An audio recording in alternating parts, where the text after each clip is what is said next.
Olá pessoal, somos alunos do 5º período de Ciências Contábeis da FACAP e hoje iremos falar sobre princípios da contabilidade.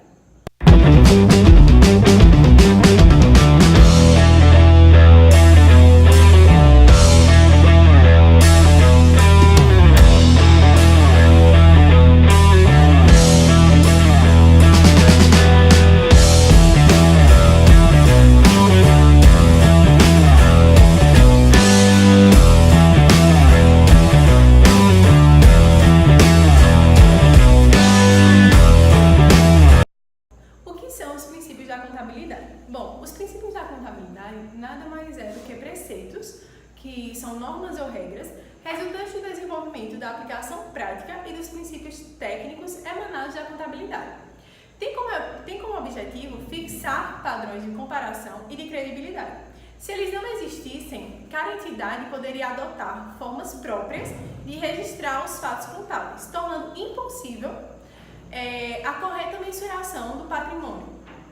Os seus princípios irão auxiliar aqueles que produzem a informação contábil útil para ajudar os seus usuários em seu processo decisório. Esses princípios, eles ainda devem ter 3 características. Eles devem ser objetivos, úteis e praticáveis. O princípio da entidade leva em consideração o objeto de estudo da contabilidade, que é o patrimônio, e em especial o patrimônio de empresa, independentemente do seu porte. Sabemos que as empresas são constituídas por um ou mais proprietários e que, naturalmente, eles possuem um patrimônio pessoal. O ponto desse princípio é justamente fazer essa oposição entre o patrimônio da empresa e o patrimônio do proprietário. Estes não podem ser confundidos e devem ser separados, ou seja, ainda que o dono tenha integralizado um capital, ele não poderá fazer gastos pessoais. A não obediência desse princípio ocorre com mais frequência entre os pequenos empresários, justamente por, na maioria das vezes, não contarem com uma estrutura contábil adequada, devendo estes, e até mesmo nas empresas de grande porte, estarem sempre atentas, pois a não obediência poderá causar uma menor chance no mercado competitivo devido às desorganizações e à pouca confiabilidade nos registros. E, além disso, até mesmo os endividamentos podem causar problemas, pois, ao tentar adquirir um financiamento, as empresas tendem a fazer análise de score de crédito e de faturamento. O princípio da continuidade pressupõe que a empresa terá uma duração indeterminada, na maioria dos casos, e a quantificação e reconhecimento do patrimônio deve ser realizado durante todo esse período. Enquanto a empresa continuar existindo, até porque quando uma empresa declara falência, certas obrigações devem ser cumpridas e, se não houver reconhecimento dessas, haverão procedimentos judiciais e, a depender do caso, o patrimônio do proprietário pode ser atingido.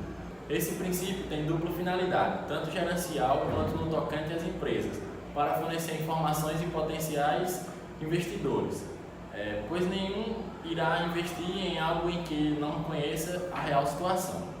Ele garante também maior segurança para o fisco, já que a empresa possui determinada obrigação perante a Receita ou o Cefaz, decorrente de um fato gerador, evitando também a sonegação de impostos.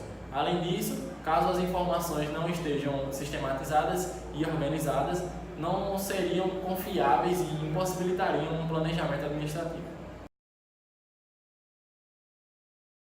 Princípio da competência. O princípio da competência, ele determina que os efeitos das transações e outros eventos sejam reconhecidos nos períodos a quem se refere, independentemente do recebimento ou do pagamento. E quanto ao setor público, ele se aplica de forma integral. Um exemplo do princípio da contabilidade é a folha de pagamento das empresas, porque meio que você paga, você deixa para pagar pelo trabalho do seu servidor apenas no mês subsequente ao mês que foi trabalhado. O princípio do registro pelo valor original, ele determina que os componentes do patrimônio devem ser inicialmente registrados pelos valores originais das transações expressos em moeda nacional. Uma vez integrado ao patrimônio, os componentes patrimoniais, ativos e passivos, podem sofrer variações decorrentes dos seguintes fatores. Custo corrente é o primeiro, que os ativos são reconhecidos pelos valores em caixa ou equivalente de caixa. os quais teriam de ser pagos se esses ativos ou ativos equivalentes fossem adquiridos na data ou no período das demonstrações contábeis. Os passivos são reconhecidos pelos valores em caixa ou equivalente de caixa não descontados, que seriam necessários para liquidar a obrigação na data ou no período das demonstrações contábeis. O valor realizável, que é o segundo, os ativos são mantidos pelos valores em caixas ou equivalente de caixas, os quais poderiam ser obtidos pela venda em uma forma ordenada, e os passivos são mantidos pelos valores em caixas e equivalentes de caixas não descontados, que se espera que seriam pagos para liquidar as correspondentes obrigações no curso normal das operações da entidade. O terceiro é o valor presente, que os ativos são mantidos pelo valor presente descontado do fluxo futuro da entrada líquida de caixa que se espera que seja gerado no item no curso normal das operações da entidade. Os passivos, eles são mantidos pelo valor presente descontado do fluxo futuro de saída líquida de caixa que se espera que seja necessário para liquidar o passivo no curso normal das operações da entidade. O quarto é o valor justo, que é o valor pelo qual um ativo pode ser trocado ou um passivo liquidado entre partes conhecedoras dispostas a isso em uma transação sem favorecimentos. E o quinto e último, que é a atualização monetária. E os efeitos da alteração do poder aquisitivo da moeda nacional devem ser reconhecidos nos registros contábeis mediante o ajustamento da expressão formal dos valores dos componentes patrimoniais. O princípio da oportunidade refere-se ao processo de mensuração e apresentação dos componentes patrimoniais para produzir informações íntegras e tempestivas, ou seja, informações corretas, rápidas e exatas. Tenho a oportunidade de registrar imediatamente quando eu tenho um ativo ou um passivo. Então, na hora da operação ou quando eu sei que vou ter obrigações eu tenho que registrar, ou seja, é reconhecimento imediato nos registros contábeis. É possível concluir que as informações contábeis devem ser claras e verídicas. Os registros contábeis devem conter informações precisas e atualizadas, e também essas informações não devem ser registradas entre um longo espaço de tempo, mas sim no momento da ocorrência. O princípio do conservadorismo contábil ou prudência determina a adoção do menor valor para os componentes do ativo e do maior para os do passivo, sempre que se apresentam alternativas igualmente válidas para a quantificação das mutações patrimoniais que alterem o patrimônio líquido. As convenções contábeis têm por objetivo limitar os princípios contábeis ou restringir sua abrangência, definindo com maior precisão e clareza seu alcance e significado. Elas são mais objetivas e têm como função indicar a conduta adequada que deve ser observada no exercício profissional da contabilidade.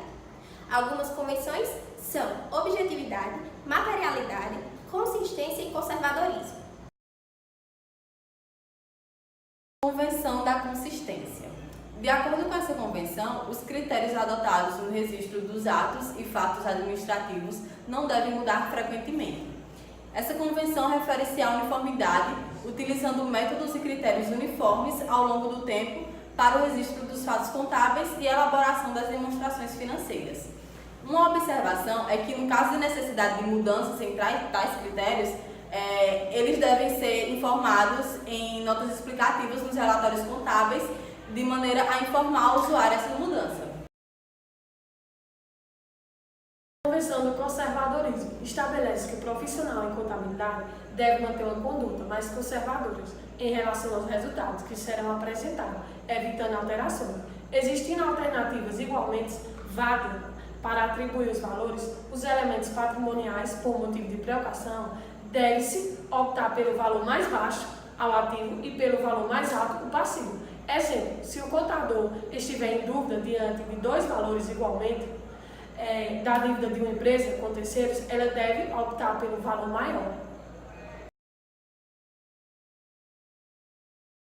Convenção da materialidade estabelece que a contabilidade não deve se preocupar com os valores ou falta irrelevante, tanto do ponto de vista de registro como de controle. Sendo assim, as informações contábeis devem ser relevantes, justas e adequadas, e o profissional deve se considerar a relação custo vezes benefício da informação que será gerada, evitando perdas de recurso e de tempo da entidade. Dessa forma, o contador não perde tempo com o registro, custo de controle pode se tornar mais caros que os próprios valores e seres registrados.